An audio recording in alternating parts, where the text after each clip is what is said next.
a apresentação do Instituto Nacional de Pesquisas Espaciais. Eu chamo a Karine Reis Ferreira, que é doutora em Computação Aplicada pelo INPE, possui graduação em Ciência da Computação pela UFOP, Universidade Federal de Ouro Preto. Atualmente trabalha no INPE com pesquisa em geoinformática, desenvolvimento de sistemas de informação geográfica. Faz parte da equipe que desenvolve os sistemas TerraLib e TerraView. Tem experiência na área de ciência da computação, com ênfase em banco de dados geográfico e desenvolvimento de sistemas de informação geográfica. Estamos trocando o computador aqui. Eu já te passo o microfone, Karine. Obrigado.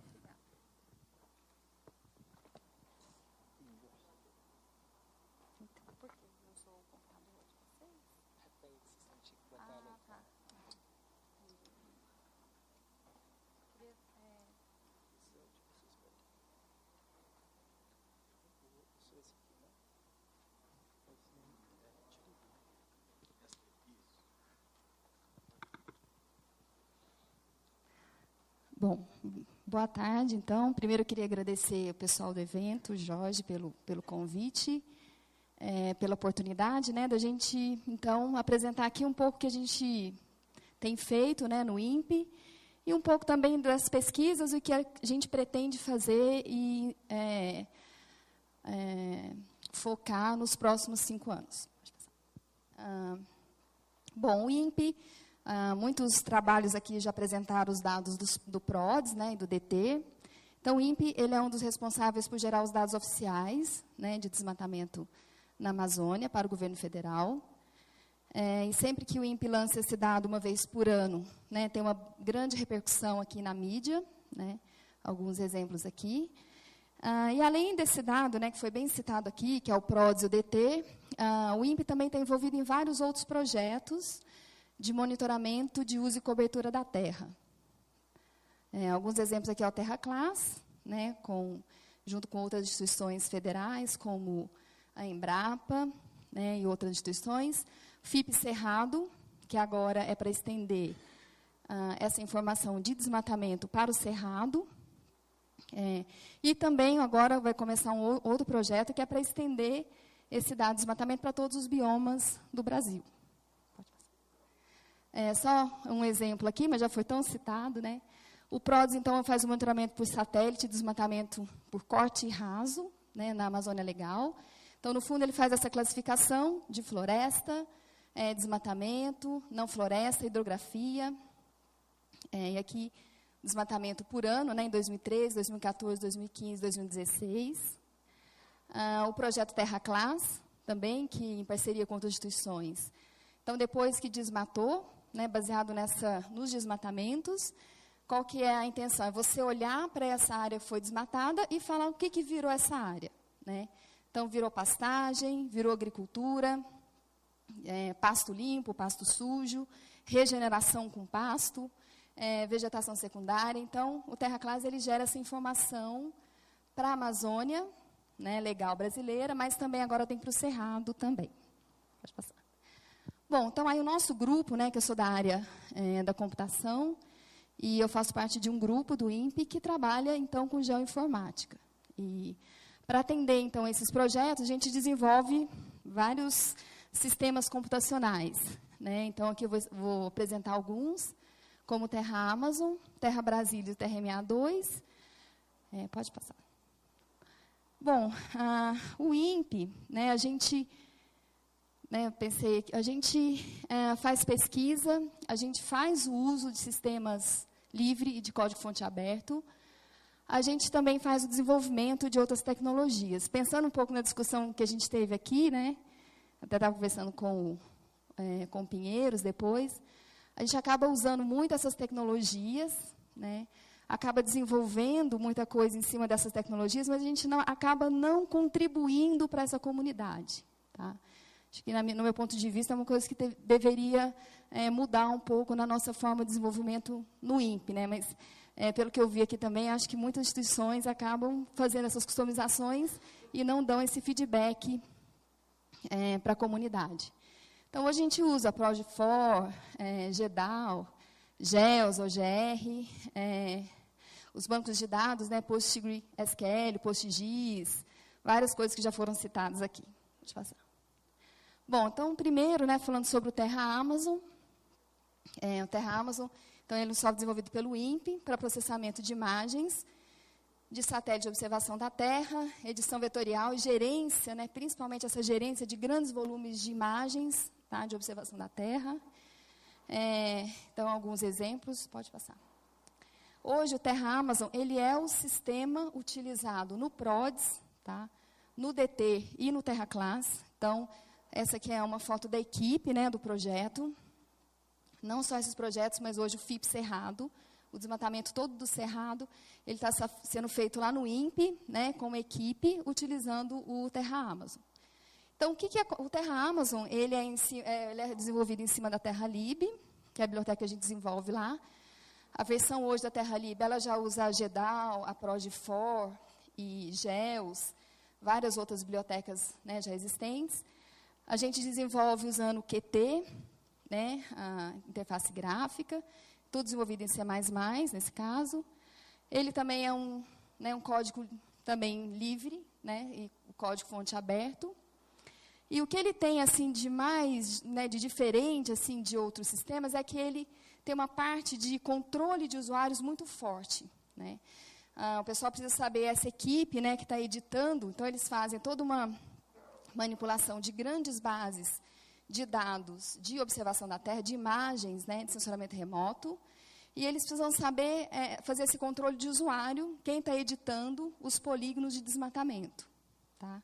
Então, tem uma parte bem grande, né, nesse sistema para esse controle de usuários. E ele atende a diferentes projetos, como eu falei, né, agora mais o FIP Cerrado. Pode falar. Algumas telas aqui do Terra Amazon. Então, tem o processamento de imagens de sensoramento remoto, tem, né, bastante coisa para isso. Pode passar. Edição vetorial, sempre essa edição vetorial atrelada ao intérprete que está fazendo aquilo.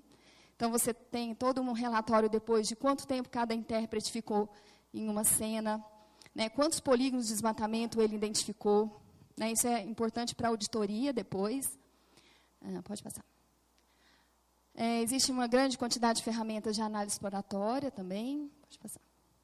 Bom, então esse é o site, né, do Terra Amazon. Ele foi todo reformulado, tá? E essa versão ela foi, nós tivemos o financiamento do BNDES, do Fundo Amazônia, e a gente fez toda uma reformulação do Terra Amazon, e essa foi a versão, a mais recente, foi lançada agora, no final do projeto, em julho. Aqui está volta um pouquinho. Aqui está o site, então consegue fazer um download, tem a documentação e outras informações sobre o projeto. Agora, também nós estamos desenvolvendo agora uma ferramenta chamada Terra Brasilis, que é uma plataforma web desenvolvida, né, pelo nosso grupo, lá do INPE, que tem um objetivo principal, que é a disseminação desses dados, tá? do PRODES, do DT. Então, a gente tem também algumas ferramentas para acesso, para consulta espacial, consulta temporal. Né, como a gente tem muitos dados, né, então tem o DT, que é numa resolução temporal, tem o PRODES, que é em outra resolução temporal, então a gente tem um filtro temporal, um slider, para ajudar, né, nessa visualização temporal, essa sincronização dos dados ao longo do tempo. Por essa ferramenta, a gente consegue fazer um download dos dados, adicionar novas camadas. Então, a gente até pegou o serviço, o endereço do Terra Class, e nós vamos colocar aqui também para ser visualizado junto. Então, tudo que está sendo disponível por serviços, OGC, WMS, WCS e WFS, a gente consegue, então, adicionar aqui a camada e fazer esses cruzamentos. Tem a parte de controle de usuário também, que dependendo do projeto e do usuário, tem usuário que tem um usuário que tem um acesso mais privilegiado, né, a essas informações, que são parceiros dos projetos, e tem os dados que são divulgados. Né. Pode voltar. Tem toda uma parte de dashboard também que a gente está fazendo. Então, a gente tem, por exemplo, a evolução do desmatamento por ano, por município, por estado, por unidade de conservação e outras, né, outras formas de agrupar esse dado. Pode passar. A gente lançou esse portal o ano passado, em novembro, né, de 2017. Nós estamos com financiamento do FIP Cerrado, que é do Banco Mundial, e a gente, então, está reformulando todo esse portal. Pode passar. Ah, não. A gente está reformulando todo esse portal, e a gente vai lançar agora, na semana que vem, vai ter um workshop aqui do FIP Cerrado, dos dados de desmatamento do Cerrado, e a gente vai lançar a nova versão. Pode passar. Falando um pouco sobre a infraestrutura, né, que a gente está criando lá no INPE, no contexto do Terra Brasilis, a gente está, então, organizando todos os dados, criando esse serviço. Então, primeiro, a gente armazena todos os dados, usando o PostGIS, então, os dados do PROS, do DT e outros dados de observação da Terra, né, do INPE. A gente organiza esse dado, a gente está criando os metadados, está criando os serviços WMS, WFS, da OGC, usando o GeoServer. A gente está usando também estamos criando os metadados seguindo a INDE, a Infraestrutura Nacional de Dados Espaciais, e a gente usa o GeoNetwork, né, para preenchimento e criação do serviço, né, desses metadados. E aí, então, a pessoa pode acessar, no nosso caso, né, a gente pode acessar via ferramenta SIG, porque hoje, qualquer ferramenta SIG, usando esse serviço, você tem acesso. Então, Terra Amazon, TerraView, ou o próprio QGIS também, a gente usa lá, acessando esses serviços. Né, no caso do Terra Amazon, ele tem um acesso direto, né, ao nosso banco. E alguns portais web, como, né, o portal da INDE, que foi apresentado aqui, mas que está sendo remodelado. Eu coloquei o VIND, mas já é outro nome. Né? Mas, então, Terra Brasilis, como do INPE, e outros portais que queiram fazer esse cruzamento via serviços. Essa é a cara do novo Terra Brasilis, que a gente vai lançar uma versão beta semana que vem, nesse workshop que vai ter aqui em Brasília, dos dados. Então, no fundo, eles estão lançando os dados de desmatamento do Cerrado, que foi gerado no contexto desse projeto FIP Cerrado. E essa a gente está também com recurso, então, dentro desse projeto, com recurso para criar um novo portal, né, para você evoluir as geotecnologias, fazer uma cara melhor, enfim, né, tudo que tem que ser feito na parte software vai ficando defasado. Pode passar. Outro sistema também que a gente desenvolve lá e que a gente está muito ativo, né, nesses 3 sistemas, Terra Brasilis, Terra Amazon e agora no TerraMA2. O TerraMA2 ele é uma plataforma web baseada em uma arquitetura de serviços aberta, né, que prevê toda uma infraestrutura para monitoramento de alertas de riscos ambientais. Né? Pode passar. Então, no fundo, essa ferramenta ela faz uma integração de dados, né, de dados dinâmicos, chamados dados dinâmicos. São dados que são gerados, né, numa resolução temporal alta, como os dados meteorológicos. Né, então, ele puxa direto os dados do CPTEC, dados de PCD, que são dinâmicos, e outros dados, né, atmosféricos e outros. Você define qual é a área, os seus objetos, né, os seus mapas vetoriais que você quer monitorar, que a gente chama de objetos estáticos, que é o município, né, a região que você está monitorando. Você define aqui, usando uma linguagem Python, qual é o modelo para monitorar isso. Né, então, se chover mais que X milímetros durante, né, Y horas, nessa região, e a altimetria tanto, né, nesse intervalo, gera um alerta, né, para esse objeto monitorado. Então, esse é o TerraMA2, então, e os usuários, então, Defesa Civil, Saúde Pública, pode passar. Então, eu não estou muito por dentro, né, desses sistemas, é o meu colega Eimar, mas ele já está implantando esse sistema para monitoramento de alertas em áreas de qualidade de ar, qualidade de água, gasodutos, né, como na TBG, Sudã em Defesa Civil, na Prefeitura de Campinas, na SEMA do Rio Grande do Sul também já está implantando, e nesse Geodesastre Sul. Pode passar. Aqui está o site, né, do TerraMA2, que também ele está agora com uma integração com o programa Queimadas do INPE, que o INPE também ele é responsável por dados, né, ele faz o monitoramento de de dados de queimadas. E, então, ele agora está sendo, o TRMA2 é a plataforma para esse sistema. Bom, então, pensando um pouco, né, no histórico do INPE, o grupo, né, de geoinformática tem mais de 30 anos de experiência em geoinformática.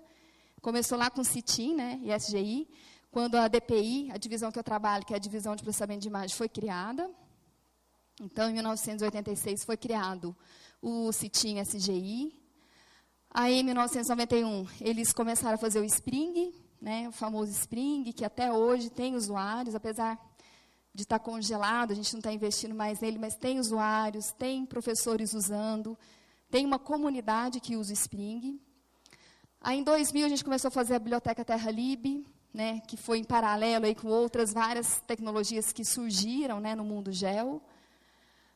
Aí, depois de 2000, surgiram várias aplicações que foram construídas em cima dessa biblioteca.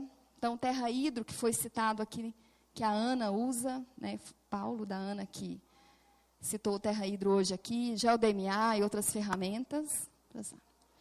Em 2009, nós fizemos uma reengenharia geral da TerraLib, né? Antes, tudo era colocado em banco de dados. Então, a gente fez essa reengenharia, agora não, a gente pode acessar arquivos, serviços. Ele não é mais, né, orientado a banco de dados, como era antigamente. É mais modular, mais eficiente e, principalmente, usando as tecnologias que já existem. Quando a gente começou a fazer a TerraLib, eles começaram a fazer a TerraLib, em 2000 não existia a Prod4, ou estava começando nessas bibliotecas. Os GEOs, a GEDAL, OGR. E aí, nessa reengenharia, então, nós fizemos toda essa reengenharia na biblioteca e começamos a usar tudo que já existia de GEO e só fazer aquilo que era para atender as demandas do Instituto, né, do INPE. E aí, algumas ferramentas migraram, então, para a TerraLib 5. Tá? Então, hoje eu tenho o Terra Amazon, que eu apresentei aqui, o TerraMA2 e o TerraView, que acaba saindo, assim, direto, né, da TerraLib. A gente não põe esforço nele como um SIG de propósito geral, mas ele acaba saindo como um SIG construído em cima, como um exemplo construído em cima da TerraLib 5. Em 2013, a gente começou, então, a fazer o portal Terra Brasilis e fazer toda essa organização dos dados do INPE, utilizando serviços web. E agora, né, falando um pouco sobre... Pode passar. Né, falando um pouco sobre o futuro aqui que a gente está trabalhando agora e que a gente pretende avançar nos próximos 5 anos, em componentes de software para organização, acesso, processamento e análise de grandes bases de dados de observação da Terra. Né? Então, muita gente aqui já apresentou, estava conversando com o Alan, né, que apresentou hoje à tarde também, lá da Embrapa, e várias outras pessoas já apresentaram. Então, qual que é, o que está acontecendo? A gente tem um monte de dado para processar, né, um grande volume de dados de imagens, né, de observação da Terra, para gerar dados de uso e cobertura do Brasil inteiro, e não dá mais para fazer de maneira manual. Né? Hoje, todos esses projetos, ele é feito de maneira manual. Então, tem um intérprete que vai, olha, imagem por imagem, e gera essa informação. Né? Então, no caso do INPE, né, o PRODES e o DT, a gente quer automatizar ou semi-automatizar esse processo. Né? Tá inviável você fazer dessa maneira não automática. Então, a gente está investindo nisso agora. Então, tem um projeto que foi aceito, né, que foi um projeto que já está em andamento, que é o projeto FAPESP Essence. E nesse projeto a gente gerou 2 pacotes. Pode passar. Bom, o objetivo desse projeto, que a gente está envolvido agora, é como que você extrai informação de uso e cobertura da Terra a partir de grandes bases de dados de observação da Terra. Então, aqui são exemplos, né, de dados de trajetórias, né, de uso e cobertura da Terra, de 2001 a 2014, com essa legenda. Então, pastagem, né, algodão, soja. Pode voltar. Pode passar. Então, o primeiro desafio, né, é como armazenar e processar esse grande volume de dados. Tá? Então, eu estava conversando também com algumas pessoas aqui. Então, nós estamos experimentando, é um projeto de pesquisa, mas que eu acho essencial para o avanço dessas geotecnologias. Então, a gente experimentou bancos de dados de arrays, né, que foi citado aqui hoje, como o Rasdaman, o SciDB. A gente está testando essas tecnologias para armazenar o dado raster, e o PG raster também, a gente já testou. Tecnologias de MapReduce, né, Spark, Hadoop. Bancos de séries temporais. Né, a gente está testando, tem um aluno agora testando o Timescale DB. Como que a gente cria serviços em cima dessas bases de dados, porque o usuário ele não vai fazer download dessa informação. É inviável hoje você fazer download desses dados e processar do lado do cliente. Né? Então, a gente está investindo em serviços web para processamento, para acesso dessas grandes bases de dados de observação da Terra. E também a gente está, então, estudando outras tecnologias que estão surgindo agora, que são essas plataformas para gerenciamento e análise de grandes bases de observação da Terra. Então, tem o Open Data Cube, que é uma tecnologia que está sendo desenvolvida na Austrália, né? E eles já estão usando na Suíça, já estão usando na Colômbia, na NASA, e várias agências do mundo já estão usando essa tecnologia. A gente está avaliando, né, o uso dessa tecnologia para gerar nosso cubo de dados, né, o nosso do Brasil, né, para subsidiar esses projetos de monitoramento. Então, exemplo, o Google Earth Engine também é um exemplo, né, mas é uma tecnologia proprietária, então a gente não vai usar, né, o Google Earth, a gente quer montar uma livre, né, com ferramentas livres. E o CIPAL, que é da FAO também, então a gente está fazendo essa avaliação. Deixa eu passar. Então, só um exemplo, né? A gente trabalhou muito com o SciDB, e usando, então, ele é um NoSQL, né? Não existe tabela, não existe relacionamento, não existe chave primária. Você põe raster multidimensional nesse banco. E trabalha com esses dados multidimensionais. A gente também trabalha muito com R para fazer a parte toda de análise desses dados. E o SciDB ele já tem essa ponte com R. E a ideia é isso, né? Você permitir, né, que o pesquisador faça a análise, mas sem fazer um download dessas informações. Pode passar. A gente também fez um experimento com o Hadoop. Então, a gente usando essas pilhas, né, esses cubos de dados de imagens de observação da Terra. Tá? Pode passar. A gente também fez essa análise e a gente viu que o SciDB ele teve um desempenho melhor que o Hadoop na parte de processamento desses grandes volumes de dados. Pode passar. Como eu falei, a gente está, então, investindo nesses serviços. Esse é o primeiro serviço que a gente fez e que está sendo muito útil, que chama WTSS, né, que é o Web Time Series Service. Então, você dá uma localização ou uma geometria, passa para o servidor, então, vai te retornar as séries temporais dos pixels, ou daquela geometria, ou daquele ponto que você passou. Então, ele não segue o padrão AGC, nada, ele é muito simples, tá? Você dá a latitude, né, lá em cima. Então, você passa qual é a coverage, então, se você está usando Modes, Landsat, Sentinel, qual é a coverage que você quer furar, né?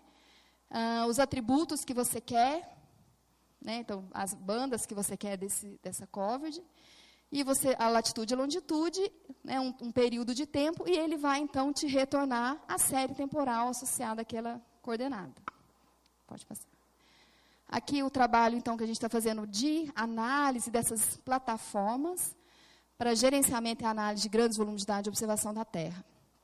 Né, como a gente pretende construir, precisa construir, a gente precisa ter esse conjunto de imagens que cobre, né, todo o território nacional para subsidiar esses projetos que nós estamos envolvidos.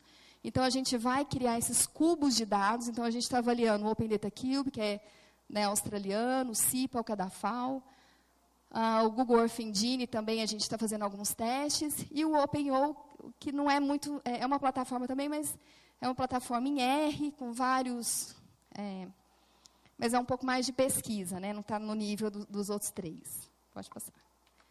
E outra coisa também que a gente também, nosso grupo está pesquisando e quer avançar, que é na análise de séries temporais.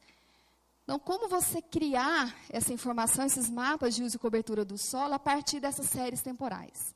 Então, você tem um cubo de dados, né, dessas imagens, em modo pronto, ARD, né, que é o pronto para análise. Então, você faz, então, extrai essas séries temporais, né, nesse caso aqui é uma série temporal de EVI, que é um índice de vegetação, mas pode usar, né, outros índices de vegetação, NDVI, EVI ou qualquer outro atributo, né, nas suas imagens. Pode passar. Então, como que a gente está trabalhando? A gente tem algumas amostras. Então, você tem, aqui é de NDVI, né? Então, você tem algumas amostras que falam, é uma série temporal associada àquele ponto, que é uma série temporal de agricultura, de 2000 a 2016. Tem uma outra amostra que, né, é de floresta, de 2000 a 2016. Então, aí você tem um outro ponto que foi floresta, né, de 2000 a 2004. De 2004 a 2010, ela foi pastagem. Então, o Terra Class me falou que era pastagem naquela região. E depois passou para agricultura.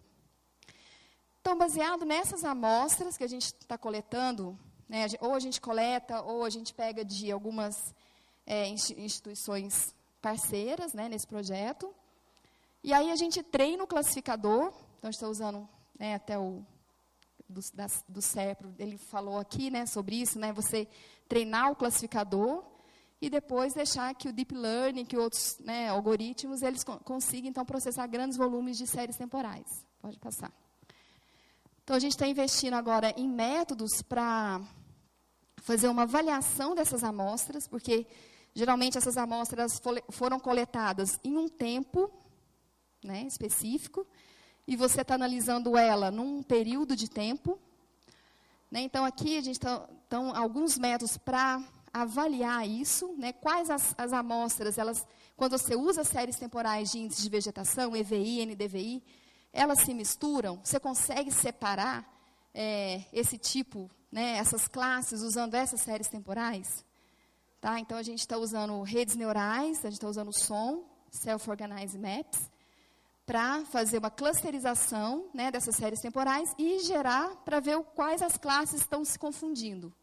Então, o que você vai fazer? Tem classe que cai sempre, ela sempre confunde com a outra. O que significa? Que a assinatura da série temporal é muito parecida. Então, tem algumas classes que você não vai conseguir separar usando o método que a gente está usando. Né? Então, qual é a estratégia? Você cria uma classe de mais alto nível, agrupando essas duas, né? Ou você usa outros atributos e não só NDVI, né? Para tentar separar essas classes, sempre usando séries temporais. Pode passar. Então, a gente está desenvolvendo agora esse pacote, que chama SEEDS, é um pacote em R, e a gente está usando a Amazon também. Então, a gente está gerando esses cubos de dados para o Cerrado, a gente coloca esses bricks na Amazon, né? E aí a gente, na cloud, na Amazon, e a gente estamos trabalhando agora nesse pacote em R, que ele processa também num cluster, nesse caso a Amazon, né? O Gilberto conseguiu um grant na Amazon para pesquisa, e a gente está usando esse grant para pesquisa por enquanto. Agora, quando ficar operacional, a gente vai ter que ver como que faz para operacionalizar isso. Né? Mas, por enquanto, a gente está gerando e a gente está tendo ótimos resultados com a Amazon. Então, esse é um pacote que está no GitHub, em R. Então, ele envolve desde essa parte, tudo de avaliação das amostras, filtragem, fazer cluster, e usar a classificação, né, usando Machine Learning. Então, SVM, Random Forest, Deep Learning, são tudo métodos que já existem no R. Né? Então, a gente está customizando isso para trabalhar em cluster, ou usando séries temporais, mas já existem esses métodos, né? A gente está fazendo a agregação disso tudo, fazendo a classificação e, por último, fazer um pós-processamento disso. Tá? Pode passar. Bom, então, aqui um resultado, pode passar. Então, de uma classificação que foi feita usando séries temporais na Amazon, e gerando, então, uma classificação, pode passar, e depois usando o pós-processamento. Né? O pós-processamento hoje ele é feito usando algumas regras. Né? Então, eu não sou da área eu sou da área de geoinformática, mas não sei se eu vou falar besteira, mas eles sabem as regras, mas se foi pasto, se era pasto, né, floresta, pasto, depois virou floresta, isso não pode acontecer. Né? Então, existem algumas regras que, né, de dinâmica da cobertura do solo, que os especialistas que trabalham com a gente, o Cláudio Almeida e outro pessoal que está envolvido nesses projetos, eles definem as regras e aí faz esse pós-processamento utilizando essas regras. Então, esses mapas eles foram gerados assim, de maneira automática, usando séries temporais, usando grandes bases de dados organizados em cubos e, hoje, usando arquivos, né, usando TIFFs mesmo. Mas a gente quer agora avançar um pouco e usar alguma outra tecnologia para processar isso. Então, é isso. Então, obrigada.